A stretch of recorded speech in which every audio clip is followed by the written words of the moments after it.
Gilliard. I got so much motherfucking design on right now. Break it down, bring it back, make it clap. I got 3 old thoughts, new guap, wear that dick, bitches on my line, and you know. Assalamualaikum warahmatullahi wabarakatuh. Perkenalkan, nama saya Selvira Syam dari Prodi Akuntansi Terapan Fakultas Ekonomi dan Bisnis Universitas Negeri Makassar. Nah, pada kesempatan kali ini saya akan menjelaskan mengenai akuntansi pajak pertambahan nilai atau PPN dan akuntansi pajak penjualan atas barang mewah atau PPNBM.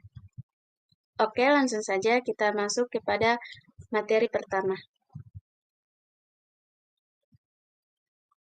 Apa itu PPN? Nah, ternyata PPN adalah pajak yang dikenakan atas konsumsi dalam negeri oleh wajib pajak sebagai orang pribadi, badan dan pemerintah, di mana pajak pertambahan nilai ini bersifat objektif, tidak kumulatif, dan merupakan pajak tidak langsung. Pajak pertambahan nilai juga ataupun PPN merupakan pajak yang dikenakan atas setiap pertambahan nilai dari barang atau jasa dalam peredarannya dari produsen ke konsumen, di mana PPN ini merupakan jenis pajak tidak langsung lantaran dikenakan dan disetorkan oleh pengusaha kena pajak atau PKP, namun dibebankan kepada konsumen akhir. Jadi, yang berkewajiban memungut, menyetor, dan melaporkan PPN adalah para pedagang atau penjual. Namun, pihak yang berkewajiban membayar PPN adalah konsumen akhir. Kita masuk kepada poin pembahasan yang kedua, yaitu objek pajak pertambahan nilai. Di mana pajak pertambahan nilai mempunyai beberapa objek yang dikenakan, yaitu yang pertama, penyerahan barang kena pajak di dalam daerah pabean yang dilakukan oleh pengusaha, di mana penyerahan barang yang dikenakan pajak harus memenuhi syarat-syarat seperti barang berwujud yang diserahkan merupakan barang kena pajak. Yang kedua, barang tidak berwujud yang diserahkan merupakan barang kena pajak tidak berwujud. Yang ketiga, penyerahan dilakukan di dalam daerah pabean. Terus yang keempat itu, penyerahan dilakukan dalam rangka kegiatan usaha ataupun pekerjaannya. Terus yang kedua, impor barang kena pajak. Nah, pajak juga dipungut pada saat impor barang kena pajak, di mana pemungutan dilakukan melalui Direktorat Jenderal Bea dan Cukai. Berbeda dengan penyerahan barang kena pajak, siapapun yang memasukkan barang kena pajak ke dalam daerah pabean tanpa memperhatikan apakah dilakukan dalam rangka kegiatan usaha ataupun pekerjaannya atau tidak, tetap akan dikenai pajak. Terus yang ketiga itu, penyerahan jasa kena pajak yang dilakukan di dalam daerah pabean oleh pengusaha, di mana penyerahan ini merupakan pajak terutang di mana harus memenuhi syarat-syarat seperti jasa diserahkan merupakan jasa kena pajak. Yang kedua, penyerahan dilakukan di dalam daerah pabean. Terus yang ketiga itu penyerahan dilakukan dalam kegiatan usaha atau pekerjaan pengusaha yang melakukan kegiatan penyerahan jasa kena pajak. Yang selanjutnya itu pemanfaatan barang kena pajak dari luar daerah pabean di dalam daerah pabean terhadap jasa yang berasal di luar daerah pabean yang dimanfaatkan oleh siapapun di dalam daerah pabean akan dikenai PPN. Terus yang selanjutnya itu ekspor barang kena pajak berwujud oleh pengusaha kena pajak. Selanjutnya, ekspor barang kena pajak tidak berwujud oleh pengusaha kena pajak dan ekspor jasa kena pajak oleh pengusaha kena pajak. Baik, kita masuk ke poin pembahasan selanjutnya, yaitu penyerahan barang kena pajak. Nah, penyerahan dimaksudkan sebagai penyerahan hak, pengalihan hak atas barang, pemakaian sendiri, dan penyerahan lainnya seperti penyerahan karena konsinyasi. Termasuk dalam pengertian penyerahan barang kena pajak sesuai Undang-Undang Pajak Pertambahan Nilai, yaitu di mana penyerahan hak atas barang kena pajak karena suatu perjanjian. Terus yang kedua itu pengalihan barang kena pajak karena suatu perjanjian sewa, beli, dan atau perjanjian sewa. Selanjutnya itu penyerahan barang kena pajak kepada pedagang perantara atau melalui juru lelang. Yang selanjutnya pemakaian sendiri atau dan pemberian cuma-cuma atas barang kena pajak. Terus selanjutnya itu barang kena pajak berupa persediaan atau aset yang menurut tujuan semula tidak untuk diperjualbelikan yang masih tersisa pada saat pembubaran perusahaan. Yang selanjutnya, penyerahan barang kena pajak dari pusat ke cabang atau sebaliknya, atau penyerahan barang kena pajak antar cabang. Selanjutnya, penyerahan barang kena pajak secara konsinyasi. Selanjutnya itu penyerahan barang kena pajak oleh pengusaha kena pajak dalam rangka perjanjian pembiayaan yang dilakukan oleh berdasarkan prinsip syariah yang penyerahannya dianggap langsung dari pengusaha kena pajak kepada pihak yang membutuhkan barang kena pajak. Oke, selanjutnya itu kita masuk ke pembahasan penyerahan jasa kena pajak, di mana penyerahan jasa kena pajak ini ataupun disingkat dengan JKP adalah setiap kegiatan pemberian JKP termasuk JKP yang digunakan untuk kepentingan sendiri atau jasa kena pajak yang diberikan secara cuma-cuma oleh pengusaha kena pajak.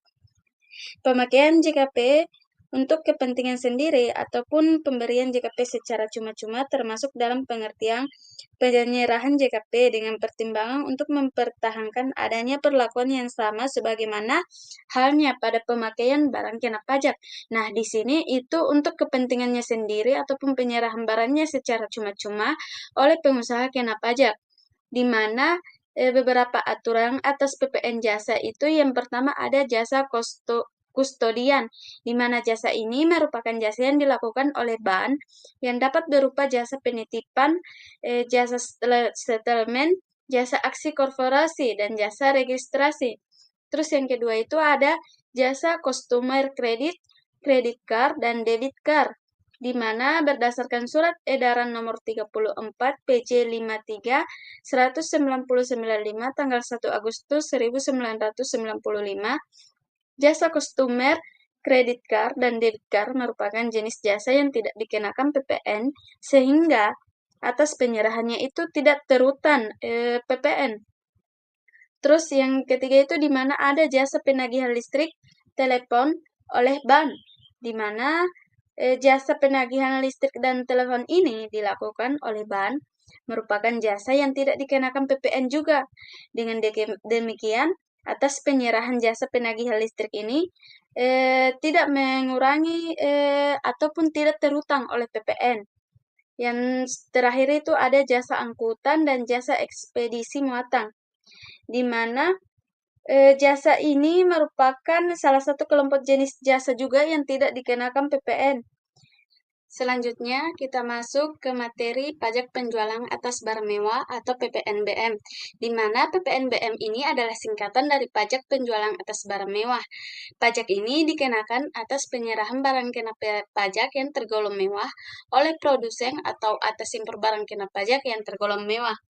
Beberapa karakteristik dari PPNBM yaitu yang pertama itu pengenaannya terhadap PPN ini hanya satu kali, yaitu pada waktu penyerahan barang kena pajak yang tergolong mewah oleh pengusaha yang menghasilkan atau pada waktu impor, di mana barang tersebut tergolong mewah. Terus yang kedua itu PPNBM ini tidak hanya dapat dilakukan pengkreditan dengan PPN, namun demikian, apabila eksportir mengekspor BKP yang tergolong mewah, maka PPNBM yang telah dibayar pada saat perolehan dapat direstitusi.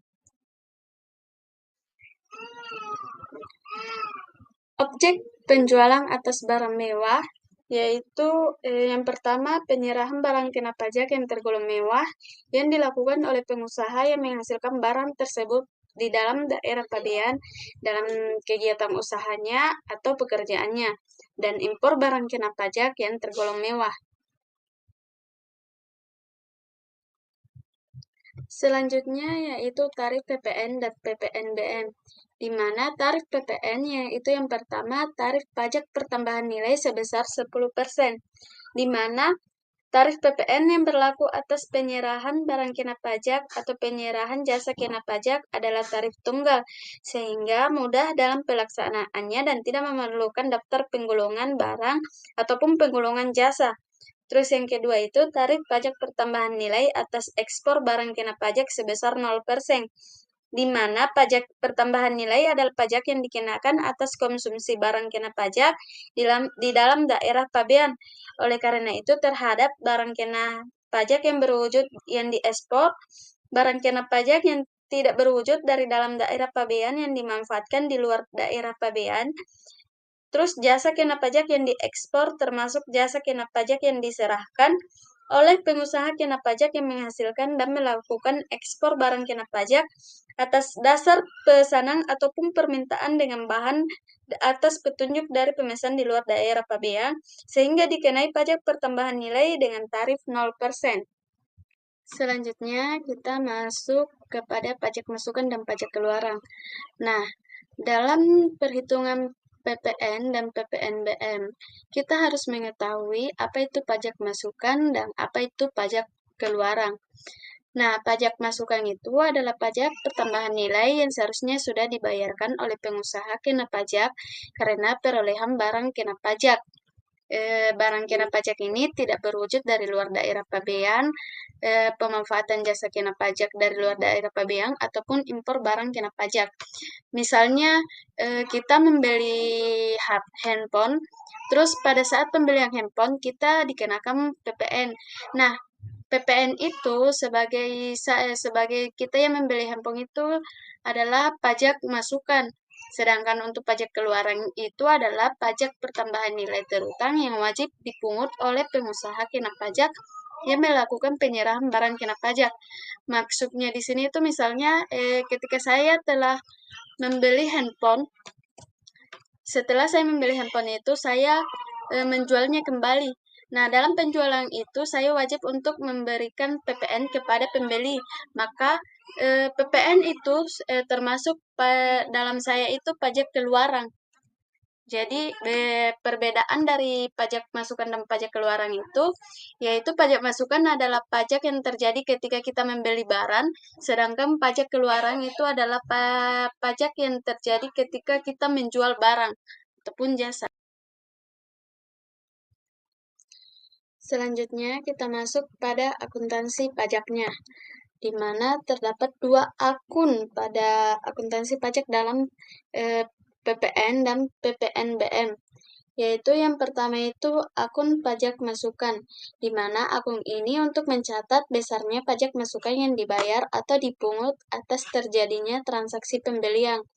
Terus yang kedua itu akun pajak keluaran, di mana pada akun ini untuk mencatat pajak keluaran yang dipungut atau disetorkan ke kas negara atas transaksi terjadinya transaksi penyerahan barang kena pajak atau jasa kena pajak, di mana akun yang biaya yang digunakan tetap sama dengan akun lazim yang digunakan dalam akuntansi komersial. Sebagai contoh yaitu di mana terjadinya transaksi pembelian dan penjualan secara tunai, di mana transaksi perolehan barang kena pajak dan atau jasa kena pajak. Data pembelian barang kena pajak yang diterima langsung faktur pajaknya, yaitu di mana harga barang kena pajaknya sebesar 100 juta rupiah, rabatnya itu sebesar 10% sebesar 10 juta rupiah, sehingga terdapat 90 juta ribu rupiah. Terus terdapat potongan tunai 3%, yaitu sebesar 2.700.000 rupiah yang didapatkan dari 3% dari 90 juta ribu rupiah. Terus didapatkan harga setelah potongan yaitu 87.300.000 rupiah. Sehingga pajak pertambahan nilainya itu sebesar 10%, yaitu 8.730.000 rupiah yang didapatkan dari 87.300.000 rupiah dikali 10%. Sehingga jumlah pembayaran tunai yang dilakukan itu sebesar 96.030.000 rupiah. Sehingga akun yang akan dicatat yaitu pada pihak pembeli, yaitu akun pembelian pada debit sebesar 87.300.000 rupiah, pajak masukannya sebesar 8.730.000 rupiah, sedangkan kas dan ban berada di sisi kredit itu sebesar 96.030.000 rupiah. Terus pada pihak penjual itu, kas dan ban berada di sisi debit itu sebesar 96.030.000 rupiah, penjualan sebesar 87.300.000 rupiah di kredit, dan pajak keluaran sebesar 8.730.000 rupiah di kredit. Selanjutnya, kita masuk pada studi kasus yang pertama, yaitu di mana sepanjang bulan Maret 2018, PT ABC mempunyai transaksi sebagai berikut. Yaitu yang pertama, membeli bahan baku seharga 100 juta ribu rupiah. Yang kedua, membeli bahan penolong seharga 40 juta ribu rupiah. Dan yang ketiga itu menjual produknya seharga 200 juta ribu rupiah. Nah, dari data transaksi di atas, hitunglah PPN, pajak masukan, dan pajak keluaran dari data transaksi di atas, serta berapa jumlah PPN yang harus dibayarkan atau disetorkan ke kas negara. Jadi, jawabannya itu perhitungan PPN, di mana pada transaksi pertama kita bisa melihat bahwa itu adalah pajak masukan, yaitu karena dia membeli bahan baku sehingga 10% dikali 100 juta ribu rupiah didapatkan pajak masukannya sebesar 10 juta ribu rupiah. Terus yang kedua itu tetap masuk ke pajak masukannya itu membeli bahan penolong sehingga 10% dikali 40 juta ribu rupiah didapatkan pajak masukannya sebesar 4 juta ribu rupiah. Dan yang terakhir itu menjual produknya sehingga dia termasuk pajak keluaran, di mana 10% dikali 200 juta ribu rupiah didapatkan 20 juta ribu rupiah pajak keluarannya.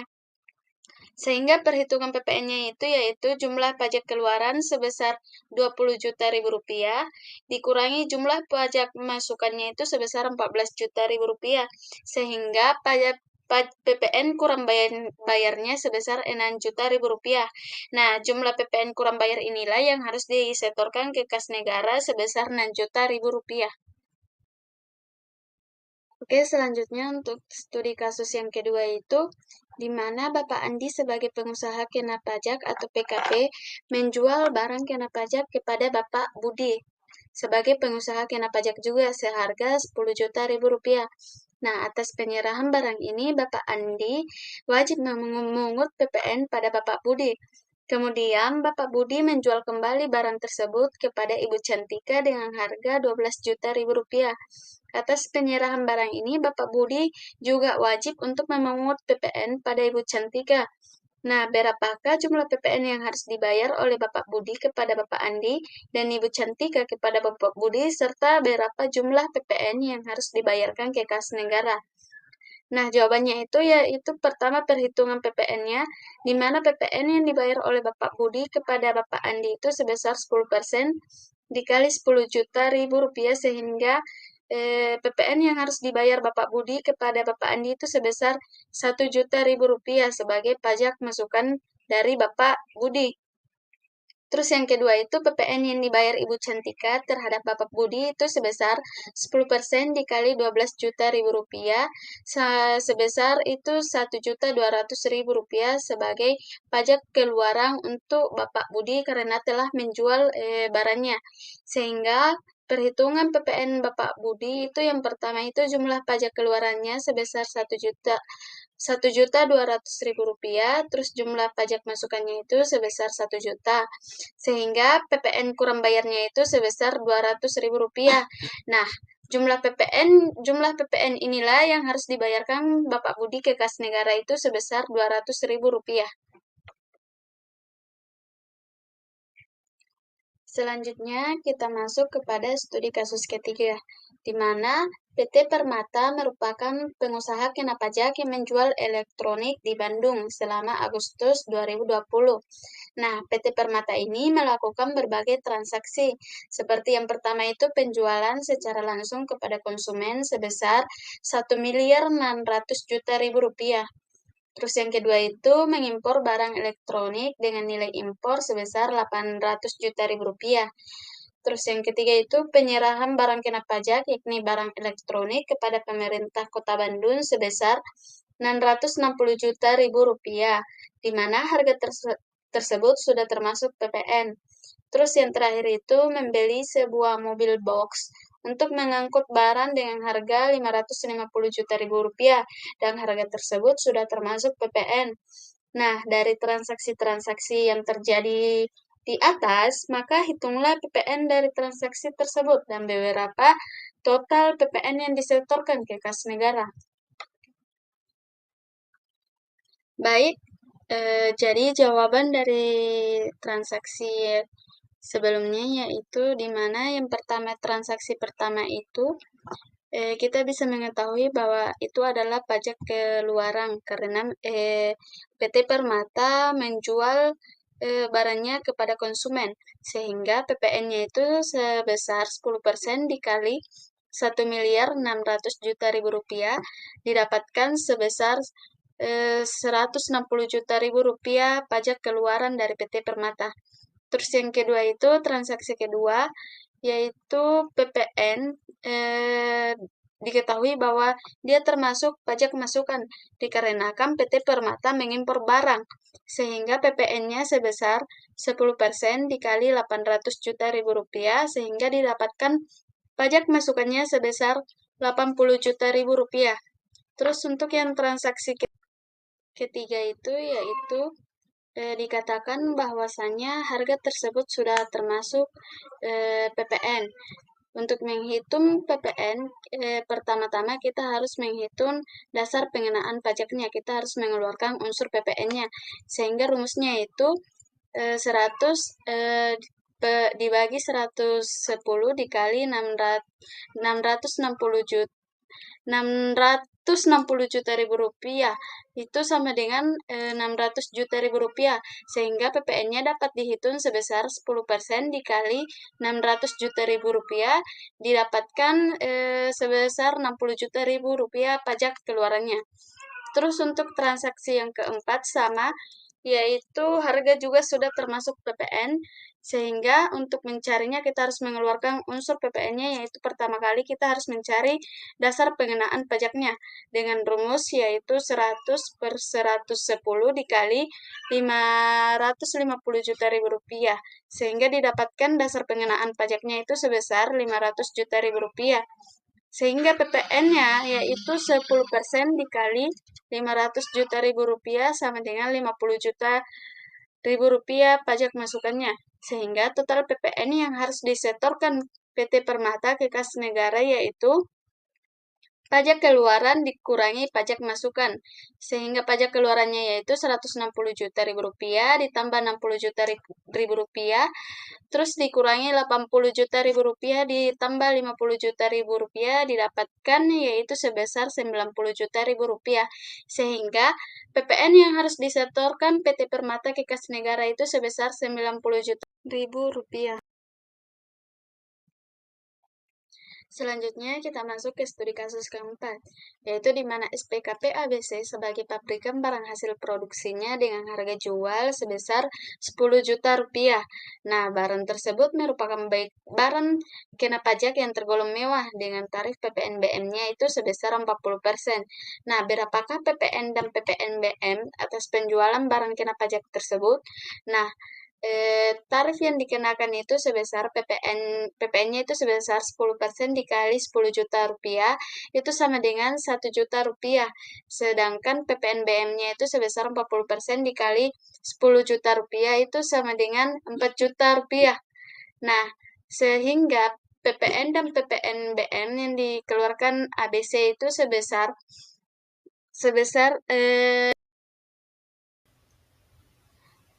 5 juta rupiah. Selanjutnya, untuk studi kasus yang terakhir itu studi kasus kelima di mana PT Irsyadin Jaya merupakan sebuah perusahaan yang memproduksi berbagai macam barang elektronik mewah seperti AC dan lemari pendingin. Nah, barang yang diproduksi ini termasuk dalam kategori barang mewah dengan tarif PPNBM-nya sebesar 20%. Nah, pada bulan Desember tahun 2017, PT Irsyadin Jaya menjual lemari pendingin ke toko Ahmad sebanyak 30 unit dengan harga jual per barang itu sekitar 6 juta rupiah. Nah, lalu berapakah nilai PPN dan PPNBM yang harus dipungut oleh PT Irsyadin Jaya ke pemerintah? Sehingga jawabannya itu perhitungan PPN dan PPNBM-nya, yaitu PPN 10% dikali 180 juta, di mana 180 juta rupiah ini didapatkan dari 30 dikali 6 juta, yaitu 30 unit dikali 6 juta rupiah harga perjualnya. Sehingga didapatkan PPN-nya itu sebesar 18 juta ribu rupiah. Terus yang kedua itu PPN BM-nya itu sebesar 40. Sorry, di sini salah, yaitu PPN-nya itu sebesar 40%, sehingga 40% dikali 180 juta didapatkan PPN BM-nya itu sebesar 72 juta ribu rupiah. Nah, jadi PPN dan PPN BM yang harus dibayar PT Ersiadin Jaya adalah sebesar 90 juta rupiah.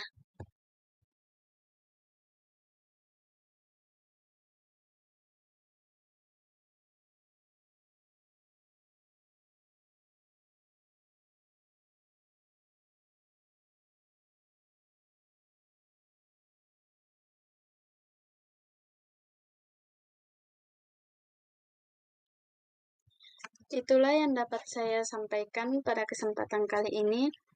Lebih dan kurangnya mohon dimaafkan. Wassalamualaikum warahmatullahi wabarakatuh.